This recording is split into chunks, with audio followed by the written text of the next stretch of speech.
জানা যে খুব একটা সুন্দৰ একটা প্ল্যাটফৰ্ম এখন আলোচনীৰ ফেসবুক পেজ যাৰ নাম আলোৰন সো আলোৰণৰ পেজত আমি প্ৰথমবাৰৰ কাৰণে আহিছো সো দেৱাশিস যদি আমাক কৈছিল যে আপোনালোক আহিব লাগে সো আজি সেইমতে আহিছো আৰু তেখেতসকলৰ 13 জন মান ব্যক্তিৰ এখন ধুনীয়া কমিটি আছে সেই কমিটিয়ে খুব ধুনীয়াকৈ কামখিনি কৰি আছে আমি ভাবো খুব সুন্দৰ এটা এখন আলোচনী হ'ব অনলাইন আলোচনী ফেসবুকৰ যেটো পেজ তেখেতসকলৰ খুব ধুনীয়া বস্তু দিয়ে সো আমি ভাবো যে খুব সুন্দৰভাৱে কামখিনি কৰক দেৱাশিস যদি মই ধন্যবাদ জ্ঞাপন কৰিছো আৰু এই পেজখনৰ কাৰণে আপোনালোকে ভিডিঅ'টো যদি পাৰে শ্বেয়াৰ কৰক সকলোৱে জানক যেনেকৈ এখন পেজ আছে এখন আলোচনী উলিয়াইছে সকলোকে ধন্যবাদ জ্ঞাপন কৰিছো আৰু আমিও সেই আলোচন আলোচনীৰ একজন সদস্য হিচাপে আজি উপস্থিত আছো একদম ঘৰুৱাভাৱে কথা পাতিম কোনো আৰ্টিফিচিয়েলিটি নাই কোনো কৃত্ৰিমতা নাই আমি খুব একজন মেম্বাৰ আমি সকলো বন্ধু বান্ধৱ আৰু আমি সকলো একেলগে আগবাঢ়িবলৈ বিচাৰিছো গতিকে একদম ঘৰুৱা আলোচনা যি সোধে যি শুনিব বিচাৰে আমি কথা পাতিম খুব ধুনীয়াকৈ আৰু এতিয়া আমাৰ ফেসবুক লাইভটো চাই আছে তো তাৰে মাজৰ এজনে মোক প্ৰশ্ন কৰে যে আপোনাৰ গল পোষ্টৰ মন্তব্য আৰে মামা চক আমি এতিয়া গল পোষ্টৰ কথা যদি কওঁ ইয়াতে বিভিন্ন ধৰণৰ কথা কিছুমান আহে চক মই সিদিনাখন মই ক'লো যে মই ডেইলি 100টাকে গল দিম কৰোনাটো হোৱাৰ পিছত কিন্তু তেখেতসকলৰ চিন্তাধাৰাটো চাওক তেখেতসকলে কয় যে অসমৰ 3 কোটি মানুহে আপোনালোকক ডেইলি 3 কোটি গল দিব কিন্তু মই কওঁ চাওক মই ক'লো ফুটবল খেলৰ কথা আৰু তেখেতসকলে ক'লে বেলেগ ধৰণৰ কথা মই 3জন ব্যক্তিৰ নাম লৈ পেলাই ক'লো যে আপোনালোকে এতিয়া মোক যিমান গল দিয়ে দিয়ক That means মই ক'লো যে 3জন প্লেয়াৰৰ কথা কিন্তু আমি সকলোৱে জানো যে ফুটবল খেলখনত 11জন প্লেয়াৰ থাকে তো কোনোবা 2-এজন 13 মান 12 মান এনেকুৱা ধৰণৰ ব্যক্তি থাকে তেখেতসকলক পুনৰ আনি যদি কোনোবা আঘাতপ্ৰাপ্ত হয় তেতিয়া তেখেতসকলক আনি তেখেতসকলৰ জৰিয়তে খেল খেলোৱা হয় কিন্তু তেখেতসকলে কয় যে 3 কোটি খেলুৱৈয়ে ফুটবল খেল খেলিব এটোতো ভাই অসমৰ বাচ্চাই জানে না গোটেই ৱৰ্ল্ডতে জানে যে এখন ফুটবল খেলত মাত্ৰ 11টা প্লেয়াৰ থাকে তো তেওঁলোকে যদি বিচাৰে তেওঁলোকে যদি দাবী কৰিব বিচাৰে যে আমাক 3 কোটি খেলুৱৈ দিয়ক তো এইটো আমাৰ ফুটবল ফেডাৰেশ্যনেল যেটো ইন্টাৰনেশ্যনেল ফেডাৰেশ্যন আছে তো তেখেতসকলক কৈ যদি মই কৰি দিব পাৰো তেতিয়া মই সুখী তা আপোনালোকে সাধাৰণ কথাটো চাওক যে এখন ফুটবল খেলত 3 কোটি প্লেয়াৰে গল দিব আৰু মই তাৰ হিচাপটো কৰিব লাগে আৰে বাবা তোমালোকে খেলখনত কিমান জনে খেলে কেনে ধৰণে গল দিয়ে সেই বিষয়ে নাজানা আৰু মোক কোৱা যে ভাইটি তো মই কওঁ যে ডাঙৰীয়া চক আপোনালোকে ভাল ধৰণে ফুটবল খেলখন টিভি বিলাকত চাওক আৰু যদি আপোনালোকে টিভি নাচায় তেন্তে আমাৰ জুবিনক ক'লে জুবিনে ধুনীয়া ফুটবল খেলে শিকাই দিব তা মই একদম সিম্পলি কওঁ চাওক আৰু কিছুমানে সিদিনাখন মোক কয় তো আমাৰ অসমৰ সাংবাদিকসকলৰ একাংশৰ কেনেকুৱা ধৰণৰ পাশবিক আচৰণ হ'ব পাৰে মোক সোধে যে আপোনাৰ কিয় কৰোনা হোৱা নাই তো মই মানুহজনে দিনে ৰাতিয়ে সাংঘাতিক ধৰণে অসমৰ ইমূৰৰ পৰা সিমূৰলৈ কিমানখিনি কি কৰি আছো তো তেনে সময়ত কাৰোবাৰ গা জ্বলিছে যে এখেতৰ কিয় কৰোনা হোৱা নাই তো সেই ধৰণৰ পাশবিক আনন্দবিলাক আচলতে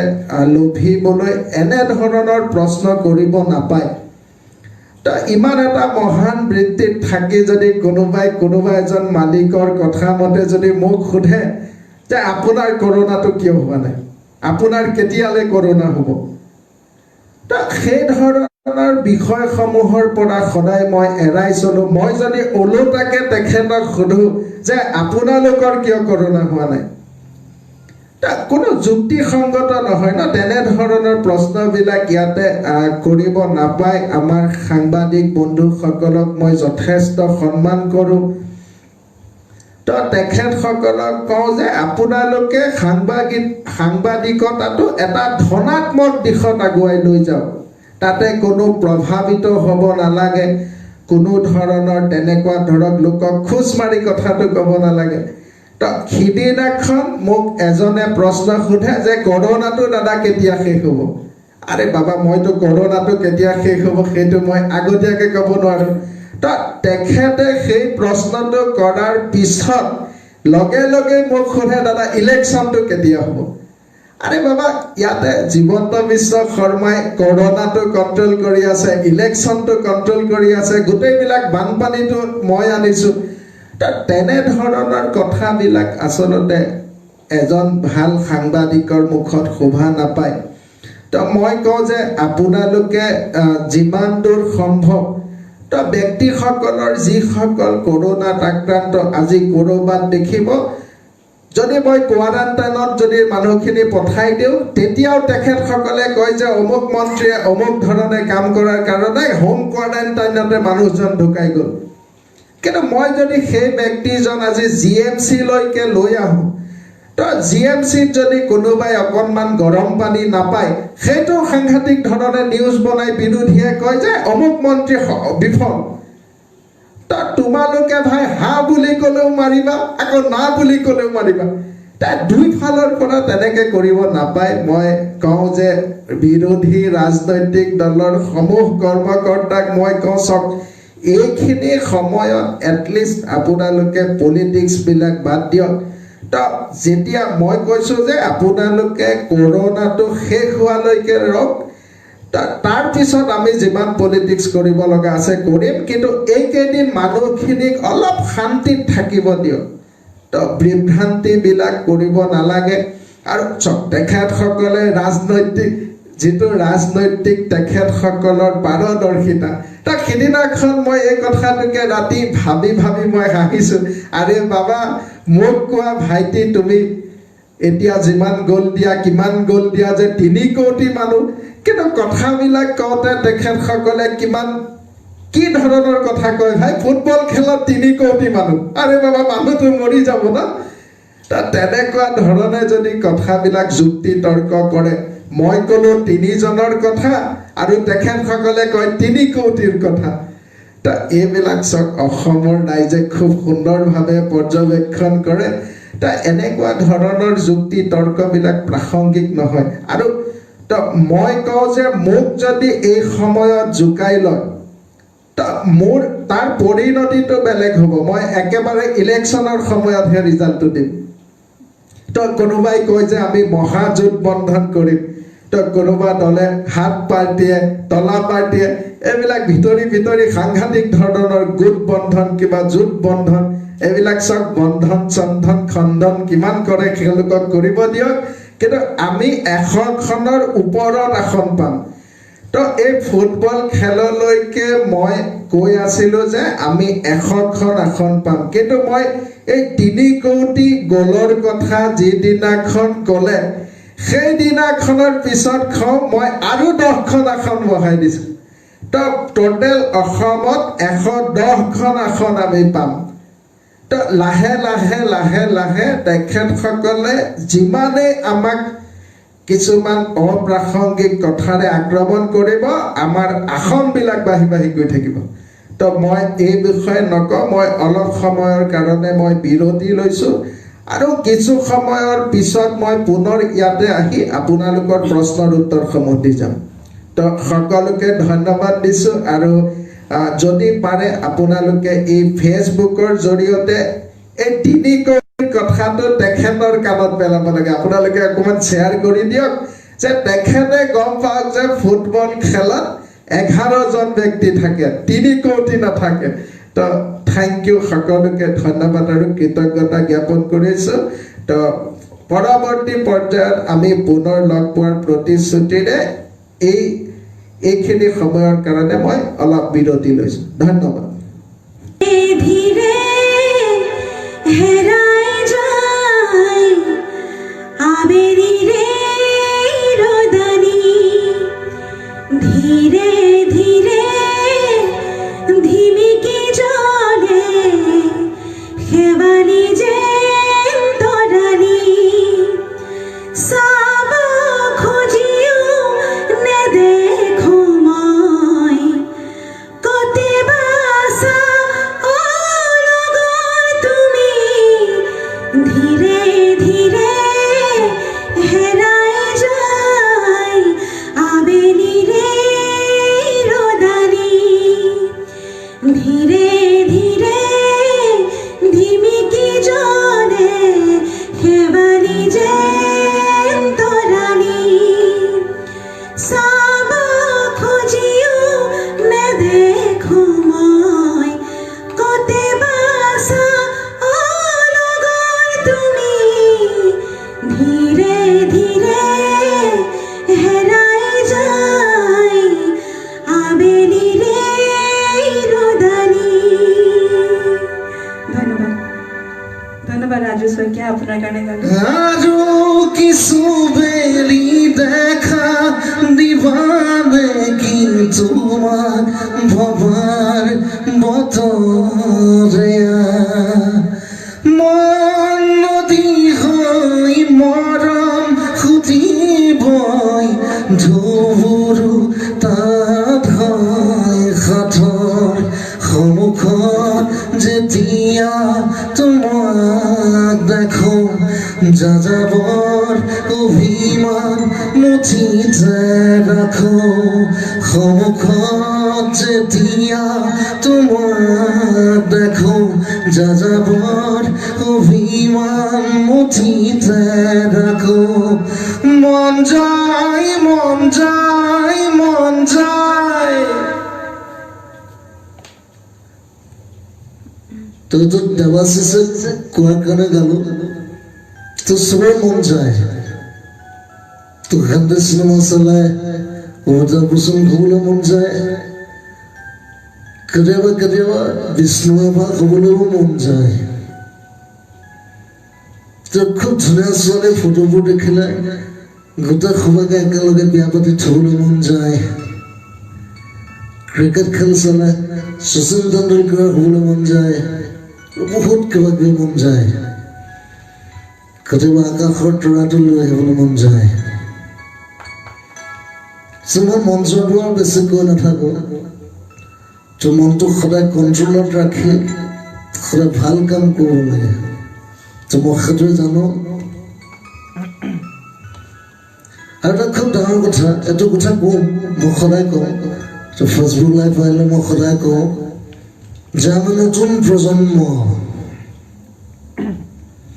আমি ইচ্ছা কৰিলে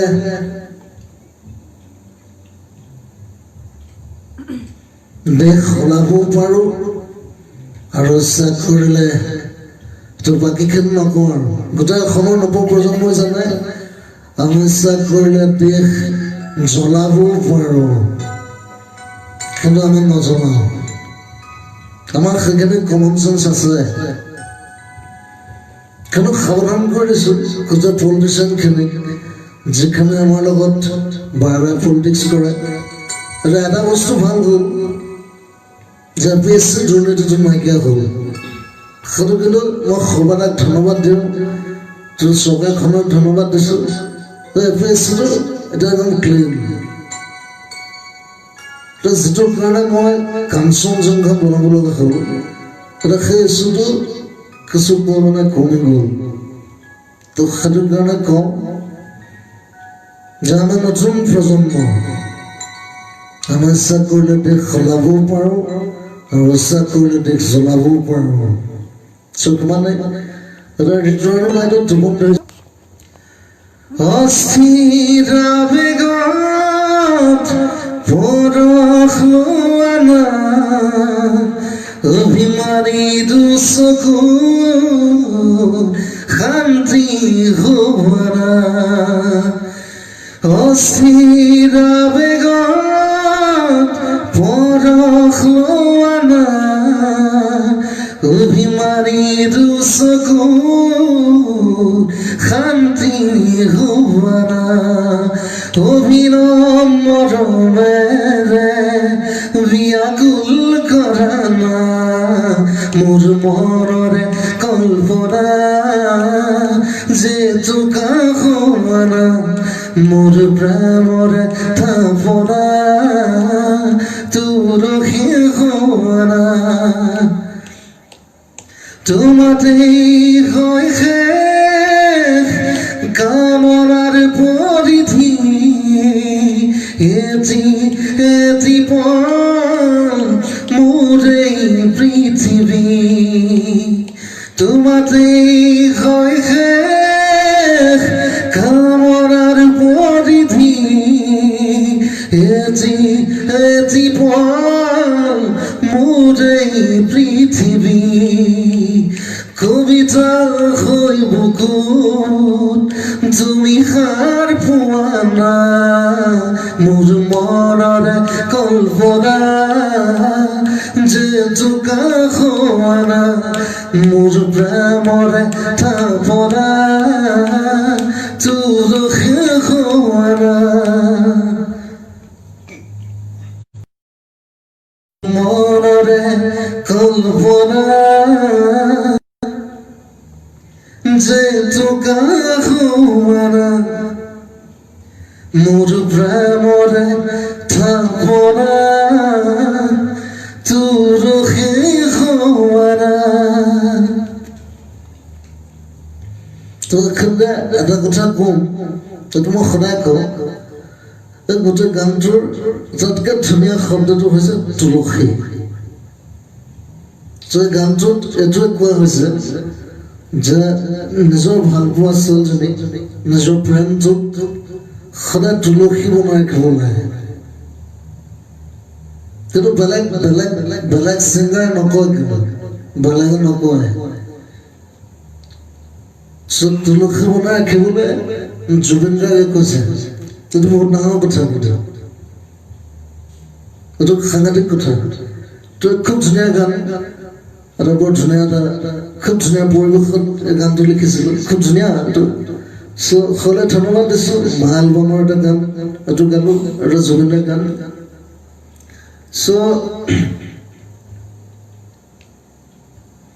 বিহু লাগে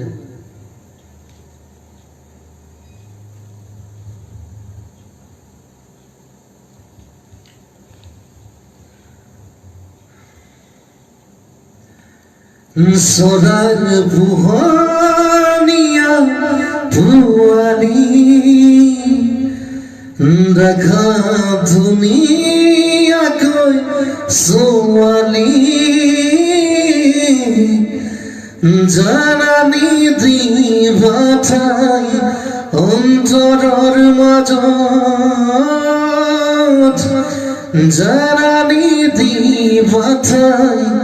অন্তৰৰ মাজত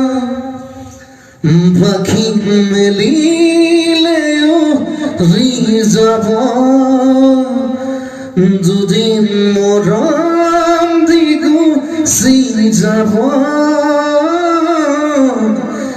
চহকী ল'ৰা পাৰে আনৰে লগত চহকী ল'ৰা পাৰে আনৰে লগত এইটো সামৰিছোঁ আৰু এতিয়া এটা কথা কৈ লওঁ এইখিনিতে মই আচলতে প্ৰফেচনেলি মই ছিংগিংটো মোৰ প্ৰফেচন নহয় তো মই শিকি আছোঁ গান এতিয়া সকলোৰে উৎসাহ পাই মই গান শিকিছোঁ বা ভিন্দৰ ওচৰত যদি পাৰোঁ অহা বছৰলৈ যিমানখিনি আত্মপ্ৰকাশ কৰিব পাৰোঁ আপোনালোকৰ আশীৰ্বাদ শুভকামনা আৰু মৰম এইখিনি মোৰ কাৰণে সম্পদ মোৰ সম্বল গতিকে সকলোকে মই হাত যোগ কৰিছোঁ আপোনালোকৰ শুভকামনা সদায় লাগিব তেতিয়া হয়তো গান চান গাব পাৰিম আৰু ভৱিষ্যতে অহাবাৰ বিহুৰ সময়লৈ তো ঠিক আছে আশীৰ্বাদ কৰিব আৰু এতিয়া আৰু এটা কথা কওঁ মই হিমন্ত বিশ্ব শৰ্মা ডাঙৰীয়াক যথেষ্ট শ্ৰদ্ধা কৰোঁ সন্মান জনাওঁ খুব ভাল কাম কৰি আছে আৰু তেখেতৰ বহুত কথা আছে ইয়াত নকওঁ দেৰিও হ'ল বহুত কিন্তু তেখেতৰ পজিটিভ ছাইডটো মই সদায় ছাপোৰ্ট কৰোঁ আৰু তেখেতক সন্মান জনাই এই অনুষ্ঠানটো আপোনালোকৰ অনুৰোধত কৰোঁ আচলতে তেখেতক গিটিঙিং কৰা বা তেনেকুৱা ধৰণৰ নিগেটিভ চিন্তাধাৰা ঋণাত্মক চিন্তাধাৰাটো মোৰ মনত নাই তেখেতৰ প্ৰতি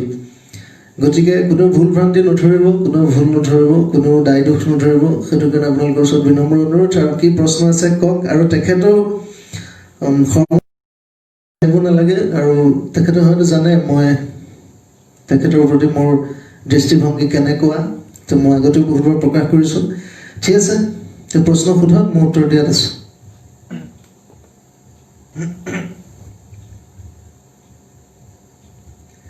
তো ইয়াতে মই পুনৰ অনুষ্ঠানৰ আমাৰ অনুষ্ঠানটোৰ মাজত মই পুনৰ উভতি আহিছোঁ গতিকে তো আপোনালোকে যিসকলে চাই আছে তেখেতসকলে কমেণ্টত কিছু কথা কিছু প্ৰশ্ন যদি আছে মোক আপোনালোকে সোধক মই চিধা চিধিভাৱে উত্তৰবিলাক দি যাম তো সিদিনাখন এখন মই most probably যোৰহাটৰ চাৰ্কিট হাউচত যেতিয়া মই বহোঁ তো মোক এটা নিৰ্দিষ্ট চেনেলৰ সাংবাদিকে প্ৰশ্ন কৰে যে দাদা কৰোনাটো আৰু কিমান দীঘলীয়া কৰিব আৰে বাবা আপোনালোকৰ প্ৰশ্নবিলাক কি ধৰণৰ যে কৰোনাটো আপোনালোকে আৰু কিমান দীঘলীয়া কৰিব তো এইখিনিতে মই এটা কথা কওঁ চাওক এই ধৰণৰ যি বক্তব্য আমাৰ সংবাদ সেৱাৰ লগত জড়িত ব্যক্তিসকলে কৰে যে কৰোনাটো যেন ক'ৰবাত মইহে সৃষ্টি কৰিছোঁ আৰু মই তাক দীঘলীয়া কৰি দি আছোঁ তো এই ধৰণৰ প্ৰশ্নসমূহ আচলতে একেবাৰে প্ৰাসংগিক নহয় তো মই কওঁ যে এই ধৰণৰ কাৰ্যসূচী এই ধৰণৰ প্ৰশ্ন সোধাবোৰ আপোনালোকে লাহে লাহে বন্ধ কৰিব লাগে তো মই সেই বিষয়ত মই উত্তৰটো এইটোৱে দিওঁ যে চব কৰোনা চৰোনা এইবিলাক আমি যিমানখিনি পাৰোঁ সিদিনাখনলৈকে কোনোবা সংগঠনৰ নেতাই কয় যে তো আমি কৰোনাৰ নাটক কৰিছোঁ কিন্তু মই যিদিনাখন প্ৰত্যাহ্বান জনালোঁ যে আপোনালোকে ঠিক আছে এই নাটকত আপোনালোকেও অংশগ্ৰহণ কৰক যে আপোনালোকে হিৰোৰ চৰিত্ৰত অভিনয় কৰক যে চৰিত্ৰটো হ'ল আপোনালোকে উইদাউট PPE কিট আপোনালোকে কৰোনা ৰোগীৰ লগত ICUত থাকি দিয়ক বেছি নালাগে মোক 48 ঘণ্টা বা 24 ঘণ্টা সময় থাকি তেওঁলোকে দেখাওক তো সেইদিনাখন মই মানি ল'ম যে হয় আমি এখন নাটক কৰিছোঁ কোনোবা এজন ফুকনে যাৰ মই নামেই শুনা নাই সেইদিনাখন ঘপহকৈ কোনোবাৰ পৰা মালটো টপকি কয় যে এইবিলাক কৰোনা চৰোনা আমাৰ ইয়াত একো নাই ডাঙৰ পলিটিক্স তো আৰে বাবা যদি আমি পলিটিক্স কৰিছোঁ তোমালোকে প্ৰমাণ কৰি দেখুওৱা না কিন্তু হোৱাই নহয় টিভি চেনেল কিছুমানত আজিকালি ৱেব পৰ্টেলবিলাক বহুত ওলাইছে সেই ৱেব পৰ্টেলত তেওঁলোকে সাক্ষাৎকাৰবিলাক দিয়ে যে আমি কৰোনা একো নাই এইবিলাক চব চৰকাৰে সাংঘাতিক ধৰণৰ অপপ্ৰচাৰ চলাইছে কিন্তু মই কওঁ অপপ্ৰচাৰটো কোনে চলায় তো আজি যদি কৰোনা অসমত নাই তেন্তে তেওঁলোকে আমেৰিকাৰ ৰাষ্ট্ৰপতিক কওক ডোনাল্ড ট্ৰাম্পক কওক অৰবিন্দ কেজৰিৱালক কওক তো বিহাৰৰ নীতিশ কুমাৰক কওক আমিতো ভাই সৰু মানুহ নহয় আজি যদি ডোনাল্ড ট্ৰাম্পে যদি এইটো কয় যে হয় কৰোনাটো জীৱন্ত বিশ্বই ওলাইছে তো ঠিক আছে তেতিয়া মোৰ এটা এভিডেন্স এটা থাকিল যে USA প্ৰেচিডেণ্টে আমাক এই ধৰণে ক'লে কিন্তু আৰে বাবা কি সাংঘাতিক ধৰণৰ কথা কোনো কথা নাই বতৰা নাই ঘপহকৈ ক'ৰবাৰ পৰা কিবা কিবি কেইটামান টপকে আৰু নতুন কথা কোৱা আৰম্ভ কৰে তো আজি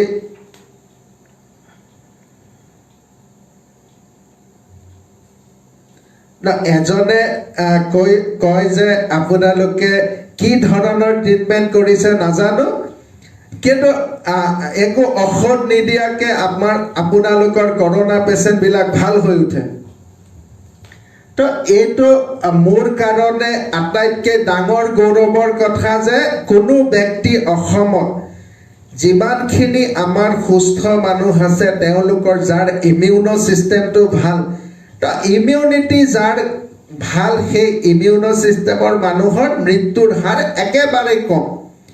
তো এতিয়া সাংবাদিকসকলৰ প্ৰশ্ন বা বিৰোধী দলৰ প্ৰশ্নটো এনেকুৱা ধৰণৰ যে মানুহবিলাক কৰোণাত কিয় মৰা নাই আৰে বাবা কৰোণাত যদি মানুহবিলাক মৰে তেতিয়া তোমালোকে ক'বা যে অমুক বিফল আৰু যেতিয়া কৰোণাত মানুহবিলাক মৰা নাই তেতিয়া কয় যে এইটো মানুহবিলাক কিয় মৰা নাই আৰে বাবা ইফালেদিও মাৰা সিফালেদিও মাৰা আৰু কিমান মাৰা কিন্তু ধনাত্মক দৃষ্টিভংগীটো তেখেতসকলৰ একদমেই নাই তো পবিত্ৰ দত্তই লিখে যে হিমন্ত বিশ্ব শৰ্মা দেৱৰ 100 গ'ল মানে কি আৰে বাবা অলপ আগতে মই খুব ধুনীয়াকে এই বিষয়ে মই বুজাই দিছোঁ তাৰ পিছত আকৌ যদি মোক সোধে যে 100 গ'ল মানে কি তা আপুনি কৰোণা শেষ নোহোৱালৈকে এই 100 গ'লটো আপুনি বিচাৰ কৰক দিনে ৰাতিয়ে চিন্তা কৰক মই ডাইৰেক্ট গ'ল দিয়াৰ পিছত আপুনি গম পাব দে ঠিক আছে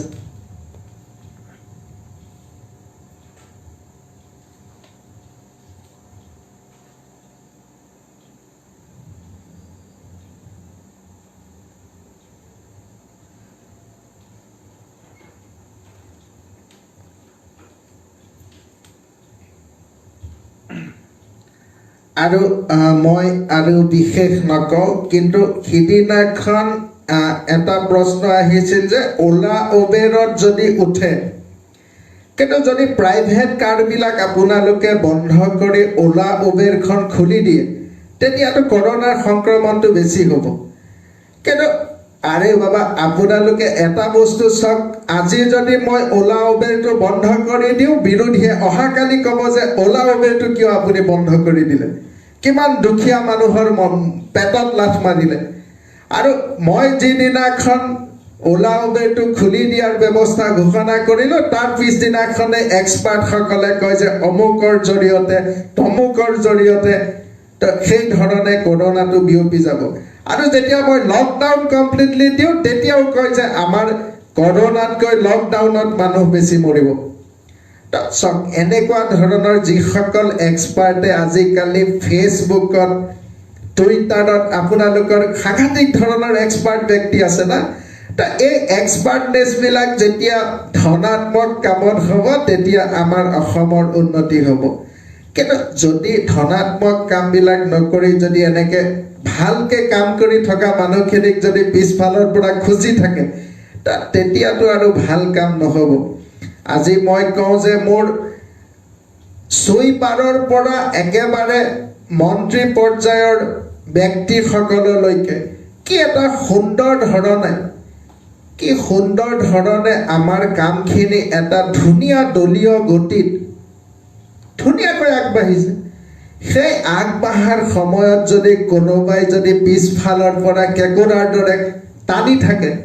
তো এই গোটেই কামখিনি আপোনালোকে আজি চাওক গগৈ ডাঙৰীয়াৰ বয়সৰ মানুহখিনিৰ কাৰণে কৰি থকা হৈছে তো তেখেতসকলে যদি ইয়াতে কাউণ্টাৰ দিয়ে সদায় যদি অকণমান কিবা সৰু সুৰা কথাত যদি পলিটিক্সবিলাক আৰম্ভ কৰে তাতেতো আৰু আমাৰ ক'ব লগা একো নাথাকে না তো মই কওঁ খুব সুন্দৰভাৱে ধনাত্মকভাৱে আগবাঢ়ক আপোনালোক খুব আমি গৈ আছোঁ আজি মই আৰু এটা কথা কওঁ সিদিনাখন কোনোবা এজনে কয় যে গুৱাহাটীৰ তলত ব্ৰহ্মপুত্ৰৰ তলত সুৰংগ বনাব আহে কিন্তু আমাৰ যোৰহাটৰ পৰা অমুকৰ ৰাস্তাটো বেয়া আৰে বাবা সমালোচনাৰ এটা লিমিট থাকে তো ক'ত গুৱাহাটী ক'ত ব্ৰহ্মপুত্ৰৰ তলেদি সুৰংগ যাব আৰু ক'ত যোৰহাটৰ ৰাস্তা আপোনালোকে ভাবি চাওক যে কি সাংঘাতিক ধৰণৰ দৃষ্টিভংগী ভাই তো তেনেকুৱা ধৰণৰ দৃষ্টিভংগীৰে আপোনালোকে কিছু অপপ্ৰচাৰ চলাব নাপায় ক'ৰবাত আজি ৰাস্তাটো বেয়া হৈ আছে মোক অহাকালি হোৱাটছআপত যদি কোনোবা এজনে কয় যে উপায়ুক্তসকলৰ জৰিয়তে যদি মোক এখন স্মাৰক পত্ৰ দিয়ে তেতিয়া মই 1 মাহৰ ভিতৰত 2 সপ্তাহৰ ভিতৰত ৰাস্তাটো বনাই দিম কিন্তু সেই বিষয়টোৰ লগত যদি আজি আপোনালোকে ব্ৰহ্মপুত্ৰৰ তলৰ সুৰংগটো আপোনালোকে যদি আৰু তুলনা কৰে তাতকৈ লাজৰ কথা আৰু কিবা আছে নেকি তো মই কওঁ আৰু বেছি এই বিষয়ে আৰু নকওঁ তো এজনে লিখিছে টেট পাছ কৰি থৈছে চাকৰি কেতিয়া হ'ব না চব কৰোনাৰ প্ৰভাৱটো লাহে লাহে লাহে অক্টোবৰৰ শেষলৈকে হয়তো কমিব তো ঠিক তেনেকুৱা সময়তে আমি যিখিনি 10 পাছ কৰা শিক্ষক শিক্ষয়িত্ৰী বা ছাত্ৰ ছাত্ৰী কেণ্ডিডেট যিখিনি আছে আমি তেখেতসকলক চাকৰিত মকৰল কৰাৰ ব্যৱস্থা কৰিম গতিকে এই সময়টোত আপোনালোকে কিছু ধৈৰ্য ধৰক আৰু এইবিলাক প্ৰতিবাদৰ নামত আৰু প্লে কাৰ্ড লৈ এনেকৈ DC অফিচৰ সন্মুখবিলাকত নাথাকিব তা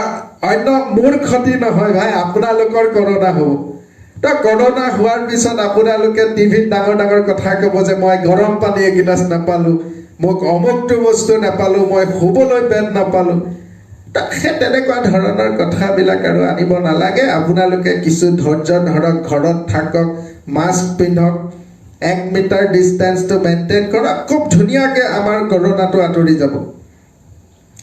তো মই আজিলৈ ইমানতে এই অনুষ্ঠান সামৰণি মাৰিছোঁ আৰু হয়তো পৰৱৰ্তী সময়ত পুনৰ লগ পাম তো মই একদম সাধাৰণভাৱে আজি মুক্তভাৱে আপোনালোকৰ লগত কথা বতৰাবিলাক পাতিলোঁ আৰু পলিটিকেল কথাবিলাক যিমান পাৰে এৰাই চলক আপোনালোকে মোৰ এইটো বিনম্ৰ অনুৰোধ আৰু এটা বিষয় মই আজি সম্পূৰ্ণ মুক্তভাৱে কম সকলোখিনি ইয়াতে আছে তো ইয়াতে এটা বস্তু আমাৰ কিছু ব্যৱসায়ীসকলে কয় যে অনা অসমীয়া ব্যৱসায়িক কণ্ট্ৰেক্টবিলাক দিছে কিন্তু মই কওঁ অনা অসমীয়া ব্যৱসায়ী কোনবিলাক আজি চাওক PPE কিটটো আমাৰ ইয়াতে কোনো প্ৰডাকশ্যন নহয় তো PPE কিটৰ গোটেই PPE কিটখিনি আনাৰ কাৰণে আমি অসমৰ বাহিৰত কাৰোবাক অৰ্ডাৰ দিব লাগিব না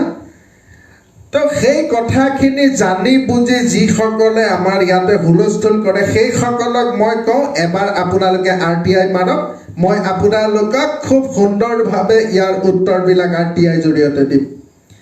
তো ঠিক আছে ধন্যবাদ আজিলৈ ইমানতে সামৰিছোঁ আৰু পুনৰ লগ পোৱাৰ প্ৰতিশ্ৰুতি আজি বহুত সময় কৰিলোঁ আজি কমেও 2 ঘণ্টা হৈ যাব আৰু শেষত সকলোৱে ধন্যবাদ দিছোঁ আৰু মোৰ মৰমৰ দেৱাশিষ আৰু আলোড়ন আলোচনীৰ ফেচবুক পেজৰ সমূহ কৰ্মকৰ্তাক ধন্যবাদ জ্ঞাপন কৰিছোঁ আৰু সকলোৱে শ্বেয়াৰ কৰিব প্ৰগ্ৰামটো যাতে আলোড়ন এটা উজ্জ্বল অনুষ্ঠান হৈ থাকে আমাৰ অসমত গতিকে মই মানে কওঁ আৰু আজি